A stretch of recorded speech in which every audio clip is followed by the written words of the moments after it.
అమెరికాలో ట్రంప్ చాలా పెద్ద పెద్ద స్టేట్మెంట్లు, భయం కలిగించే మాటలు మాట్లాడుతున్నారు. ముందు ట్రంప్ మాటలపైన అమెరికన్స్ ఎలాంటి అభిప్రాయం కలిగి ఉన్నారో అది చెప్పిన తర్వాత మన దానికి వద్దాం. బాగా రియాక్షన్ అది. అంటే మన తెలుగు వాళ్ళు కొంతమంది పాలిటిక్స్‌లో ఉన్నారు. డిఫరెంట్ స్టేట్స్‌లలో. అందులో కొంతమందిని నేను పర్సనల్‌గా కలిసాను. వాళ్ళు కొందరు సెనేట్‌కి పోటీ చేసే వాళ్ళున్నారు. కొందరు అక్కడ లోకల్ బాడీస్‌కి పోటీ చేస్తున్న వాళ్ళున్నారు. కొందరు ఆల్రెడీ కమిషనర్ లాంటి పొజిషన్‌లో ఉన్నవాళ్ళు, గవర్నర్ పొజిషన్‌లో ఉన్నవాళ్ళున్నారు. ఎక్కువ మంది రిపబ్లిక్ పార్టీలోనే ఉన్నారు ఈ మన తెలుగు వాళ్ళు. కానీ వాళ్ళే నాతో పర్సనల్‌గా మాట్లాడేటప్పుడు ట్రంప్ పట్ల ఒక విముఖత వ్యక్తం చేశారు. ట్రంప్ పాలసీస్ పట్ల కష్టము, ట్రంప్ ఇగ మళ్ళీ ఇంకో టర్మ్ లేదు కాబట్టి ఇష్టం వచ్చినట్టు చేస్తున్నాడు. కానీ పార్టీకి బాగా డ్యామేజ్ అవుతుందనే అభిప్రాయాన్ని వాళ్ళు వ్యక్తం చేశారు. అమెరికాలో ఎవరు కూడా ఈ యుద్ధోన్మాద చర్యల్ని వెల్కమ్ చేయట్లేదు. పెద్ద పెద్ద ప్రొటెస్టులు కూడా అవుతున్నాయి అక్కడక్కడ.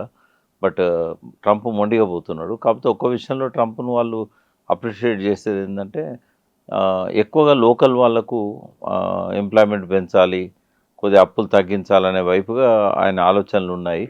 బట్ ఈ యుద్ధం అనేది అప్పులు పెంచుతది, అప్పులు తగ్గించదు. వాళ్ళ వాళ్ళ యుద్ధ సామాగ్రి అంతా వివిధ స్థావరాలలో దాచింది, పెట్టింది, దాచుకున్నది ఫ్యూచర్ అవసరాల కోసం అంతా ఖాళీ అయిపోతున్నది. మళ్ళీ అవన్నీ రీప్లేస్ చేయాలంటే వాళ్ళైనా ఆయుధాలు కొనాల్సిందే కదా! కాబట్టి పెద్దగా సానుకూలత అయితే ఆయన చేసే చర్యలకు ఎక్కడ కనబడతలేదు. కాస్ట్ ఆఫ్ లివింగ్ బాగా పెంచారు ఈ ట్రంప్ వచ్చాక. పోయినసారి నేను 2 ఇయర్స్ బ్యాక్ అమెరికా పోయినప్పుడు ఎక్కడి నుంచి ఎక్కడ ట్రావెల్ చేయాలన్నా కూడా $100 కంటే ఎక్కువ ఉండకపోయేది. 90, 60, $70లో కూడా ఫ్లైట్ టికెట్ వచ్చేది. ఇప్పుడు $300-500 అయింది ఒక్క ఫ్లైట్ టికెట్. ఏది కొనాలన్నా కూడా చాలా, అంటే 3 రెట్లు కాస్ట్ ఆఫ్ లివింగ్ పెరిగింది.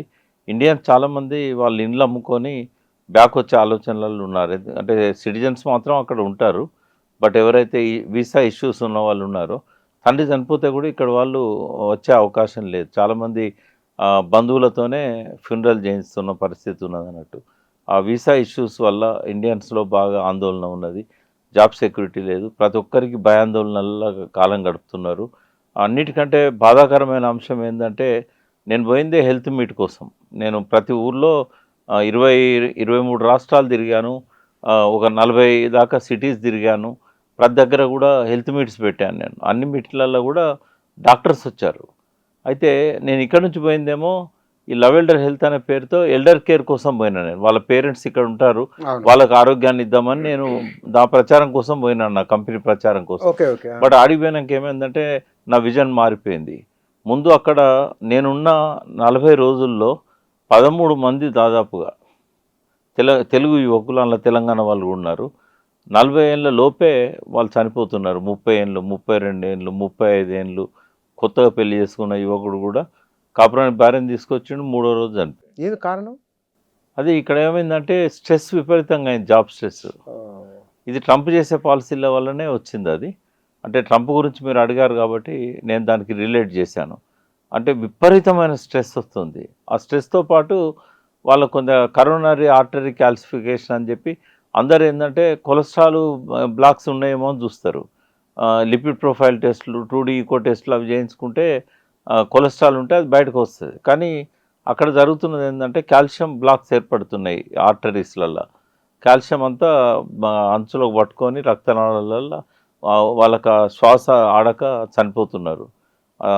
సడన్ షాక్ తోని చనిపోతున్నారు. అట్లా నేనున్న టైంలోనే 12, 13 మంది చనిపోయారు. ఒక అట్లాంటాలో నేను అక్కడున్నది 5 రోజులు ఇద్దరు చనిపోయారు. అంటే మన తెలుగు వాళ్ళే ఇంత అంటే ఇంకా అక్కడ వాళ్ళు ఎంతమంది ఇండియన్స్ చనిపోతున్నారో తెలవదు. ఎందుకంటే అక్కడున్నప్పుడే నాగేశ్వరరెడ్డి వచ్చాడు మన ఏఐజీ. ఆయనకు లైఫ్ టైమ్ అవార్డు ఇచ్చారు, achievement award. Telangana Telugu association వాళ్ళు ఇచ్చినప్పుడు నేను అడిగాను, ఎందుకు వస్తున్నారు సార్ ఇక్కడ ఈ ప్రాబ్లం అంటే, ఏసియా ఖండంలో ఉన్న వాళ్ళు చాలామంది కాల్షియం ప్రాబ్లంతోని ఈ హార్ట్ అటాక్స్‌కి గురవుతుంటారు. ఇక్కడ అమెరికన్స్‌కి అది తక్కువ ఉంటుంది, మన వాళ్ళకి ఎక్కువ ఉంటుందని చెప్పాడు ఆయన. ఈ కాల్షియం అనేది అబ్జార్బ్ అయితలేదు వాళ్ళకు. డి విటమిన్ లోపం కావచ్చు, మెగ్నీషియం లోపం కావచ్చు, విటమిన్స్ ఏం వాడాలనో అవగాహన లేక కంపెనీ వాల్మార్ట్, కాస్ట్కో పోయి తెచ్చుకొని చనిపోతున్నారు. అదే వాళ్ళని పట్టించుకునే వాళ్ళు లేరు. చనిపోతే శవాలను వీలైనంత వరకు అక్కడనే ఫ్యూనరల్ చేస్తున్నారు. అంటే చాలా బాధాకరంగా ఉన్నది. ఈ ట్రంప్ పాలసీస్ వల్ల కూడా వాళ్ళ మానసిక ఒత్తిడికి ఈ రకమైన హార్ట్ అటాక్స్ అనేటివి బాగా పెరిగిపోయినాయి. మీరు అడిగారు కాబట్టి కానీ అక్కడ కూడా వ్యతిరేకత ఉన్నది, కనబడుతున్నది చాలా వ్యతిరేకత ఉన్నది. ట్రంప్ కాకపోతే ఎవరు బయటకు వచ్చి ఎగ్జిబిట్ చేయలేరు కదా, చెప్పలేదు, రెస్ట్రిక్షన్స్ బాగుంటాయి కదా ఆడ. భయపడతారు. ఎవరేమన్నా మళ్ళీ వెనక్కి పంపించేస్తారు కదా.